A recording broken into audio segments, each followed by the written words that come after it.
సినిమాకి మీరు second show వెళ్ళొద్దు.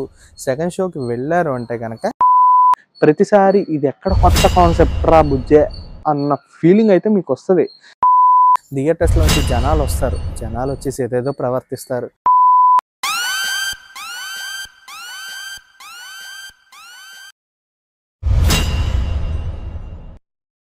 Hi guys, welcome back to the review of UI. Disclaimer చూసి వచ్చారనుకుంటున్నా. ఈ రివ్యూ చూస్తే మాత్రం మీకు సినిమా ఖచ్చితంగా నచ్చదు. బట్ కాన్సన్ట్రేట్ చేసే కొద్దీ నాకు నిద్ర వచ్చేసింది. పలానా టైంకి పుడితే ఈ లక్షణాలు, పలానా టైంకి పుడితే ఆ లక్షణాలు, పలానా టైంలో పుడితే ఇది అవుతాడు, పలానా టైంలో పుడితే అది అవుతాడు. ఈ పాయింట్ ఒకటి నాకు చాలా బాగా నచ్చింది సినిమాలో.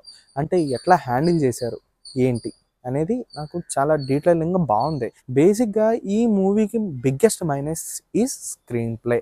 పాటల విషయానికి వస్తే అదొక నెగిటివ్ పాయింట్ అండి. పాటల ప్లేస్మెంట్ కూడా బాగుండలా. అంటే వాళ్ళు ఏదో పెట్టాలని పెట్టారో, లేకపోతే డిజైన్ చేశాం కదా ఇరికిద్దామని పెట్టారో ఐడియా లేదు. కానీ మూవీ ఫస్ట్ 20 minutes చాలా ఎంగేజింగ్ వెళ్తుంది. అంటే ఒక సీన్కి సంబంధం ఉండదు. థియేటర్స్లోంచి జనాలు వస్తారు, జనాలు వచ్చేసి ఏదేదో ప్రవర్తిస్తారు. ఆ పాయింట్ బాగానే ఉంది. ఒక సీన్కి సంబంధం లేకుండా ప్రతిసారి ఇది ఎక్కడ కొత్త కాన్సెప్ట్ రా బుజ్జే అన్న ఫీలింగ్ అయితే మీకు వస్తుంది. కానీ ఇక ఎక్కడైతే 20 minutes and 21st minute start అవుతుందో రఫ్ ఆడిచ్చేసాడు సినిమాని. కాదండి, ల్యాగ్ ల్యాగ్ ల్యాగ్ ల్యాగ్ ఆ ల్యాగ్ని ప్రజెంట్ చేయడంలో ఉపేంద్ర గారు రఫ్ ఆడిచ్చేశారు. ఇంటర్వెల్ విషయానికి వస్తే కెమెరా యాంగిల్స్ గురించి మాట్లాడుకోవాలి.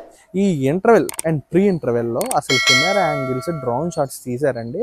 ఏ మూల నుంచి ఎటు తిప్పి ఆ గుహ నుంచి ఈ ఇంటికి అంటారు, ఈ ఇంటి నుంచి ఆ గుహకు అంటారు. ఏం జరుగుతుందో అర్థం కాదు.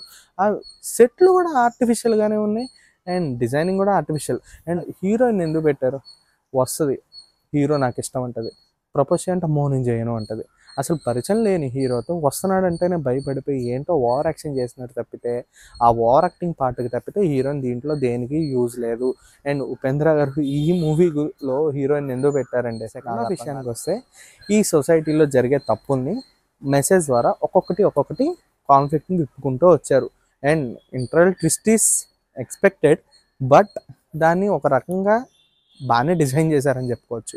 ఒక యాంగిల్ నుంచి సినిమా చూస్తే బాగుంటుంది, ఇంకో యాంగిల్లో చూస్తే ఇదేం సినిమారా బాబు అనిపిస్తుంది. ఇక క్లైమాక్స్ విషయానికి వస్తే అటు తిప్పాడు, ఇటు తిప్పాడు, అటు తిప్పాడు, అది అన్నాడు, ఇది అన్నాడు, ది ఎండ్ అన్నాడు. సినిమాకి మీరు సెకండ్ షో వెళ్ళొద్దు. సెకండ్ షోకి వెళ్ళారు అంటే కనుక ఖచ్చితంగా నిద్రపోతారు గైస్, ఖచ్చితంగా నిద్రపోతారు. ఓవరాల్గా నా ఒపీనియన్ ప్రకారం నేను ఈ మూవీకి ఇచ్చే రేటింగ్ అయితే 2 out of 5 గైస్. నచ్చింది అని చెప్పలేను, నచ్చలేదని చెప్పలేను, యావరేజ్ అని చెప్పలేను. అసలు ఈ మూవీకి ఫైనల్ వెరిడిక్ట్ అనేది నేను ఇవ్వలేను గైస్. నేను మూవీ రివ్యూస్ అండ్ అప్డేట్స్ కోసం ఇప్పుడే నా ఛానల్ అయితే సబ్స్క్రైబ్ అయిపోండి గైస్.